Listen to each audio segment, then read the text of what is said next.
এখন যেহেতু কোরবানির ঈদ তাই চারদিকে কিন্তু গরুর মাংসের ছড়াছড়ি। আর গরুর মাংস খেয়ে যদি একদমই বোর হয়ে যান তাহলে বানিয়ে ফেলুন খুব সহজেই চিকেন বিরিয়ানি। আর আমার বানানো এই চিকেন বিরিয়ানিটা খেতে কিন্তু অনেক বেশি মজা হয়। আসসালামু আলাইকুম সবাইকে। তো আমি চিকেন বিরিয়ানিটা বানানোর জন্য প্রথমে আমি চিকেনগুলোকে ভালোভাবে ধুয়ে নিয়েছি। এখন আমি এখানে দিয়ে দিব পরিমাণ মতো লবণ, আদা বাটা, রসুন বাটা, হলুদের গুঁড়া, মরিচের গুঁড়া ও জিরার গুঁড়া। এরপর আমি দিয়ে দিব ব্লেন্ড করে রাখা টমেটো, কাঁচামরিচ। এইখানে কাঁচামরিচটাও কিন্তু আমি ব্লেন্ড করে নিয়েছি।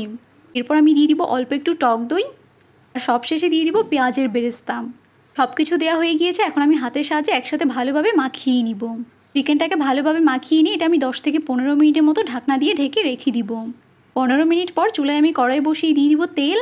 এরপর আমি এখানে দিয়ে দিব কিছু গরম মশলা। এখন আমি যে ম্যারিনেট করে মাংসটা রেখে দিয়েছি সেটা তেলের মাঝখানে দিয়ে দিব। মাংসটাকে আমি তেলের সাথে ভালোভাবে নেড়ে চেড়ে নিয়েছি।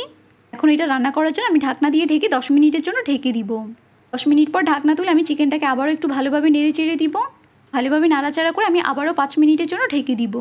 এখন আমি এখানে পুরো একটি বিরিয়ানির মশলার প্যাকেট পুরোটা দিয়ে দিব। বিরিয়ানির মশলাটা দিয়ে আমি চিকেনটাকে আবারও ভালোভাবে একটু নেড়ে চেড়ে দিব। বিরিয়ানির মশলাটা দিয়ে এখন আমি চিকেনটাকে একদম ভালোভাবে রান্না করে নিব।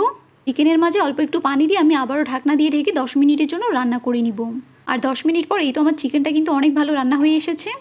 বিরিয়ানি রান্না করার জন্য এখন কিন্তু আমার চিকেনটা একদম অলমোস্ট রেডি হয়ে গিয়েছে। চিকেনটা রান্না হয়ে গেলে আমি এটা এক সাইডে রেখে দিব। এক একজন কিন্তু এক একভাবে চিকেন বিরিয়ানি রান্না করে থাকে, তবে এইভাবে রান্না করলে কিন্তু বেশি মজা হয়। চিকেনটাকে একপাশে রেখে আমি আরেকটা পাতিলে দিয়ে দিব তেল। আর কিছু গরম মশলা অ্যাড করে দিব তেলের সাথে। আগে থেকে ধুয়ে রাখা পোলাওর চালটা আমি এখন তেলের মাঝখানে দিয়ে দিব। এরপর আমি দিয়ে দিব 1 চামচের মতো হলুদের গুঁড়া ও 1 চামচের মতো মরিচের গুঁড়া। এরপর আমি দিয়ে দিব পরিমাণ মতো লবণ। সব কিছু দেওয়া হয়ে গেলে আমি পোলাও চালের সাথে ভালোভাবে নেড়ে চেড়ে নিব। রাসটাকে লোতে রেখে আমি প্রায় 10 থেকে 15 মিনিটের মতো পোলাওর চালটাকে একদম ভেজে নিব। এই তো আমার পোলাও চালটা কিন্তু এখন একদম ভাজা ভাজা হয়ে গিয়েছে। এখন আমি এখানে গরম পানি দিয়ে দিব। এখন আমি এখানে দিয়ে দিব কাঁচামরিচ কুচি। পোলাও চালটাকে একটু নেড়ে চেড়ে দিয়ে আমি ঢাকনা দিয়ে ঢেকে দিব। 5 মিনিট পরে আমি ঢাকনা উল্টে আবারও একটু নেড়ে চেড়ে দিব। আর পোলাও চালটা যখন 80% সেদ্ধ হয়ে আসবে তখন আমি এখানে রান্না করে রাখা চিকেনগুলো দিয়ে দিব। চিকেনগুলো দিয়ে আমি আবারও ভালোভাবে নেড়ে চেড়ে দিব। ভালোভাবে নেড়ে চেড়ে দিয়ে আমি এখানে চুলার আঁচটাকে লোতে রেখে ঢাকনা দিয়ে ঢেকে দিব। আর এই তো এখন আমার চিকেন বিরিয়ানিটা কিন্তু একদমই রান্না হয়ে গিয়েছে। আবারও আমি 5 মিনিটের জন্য ঢাকনা দিয়ে ঢেকে দিব।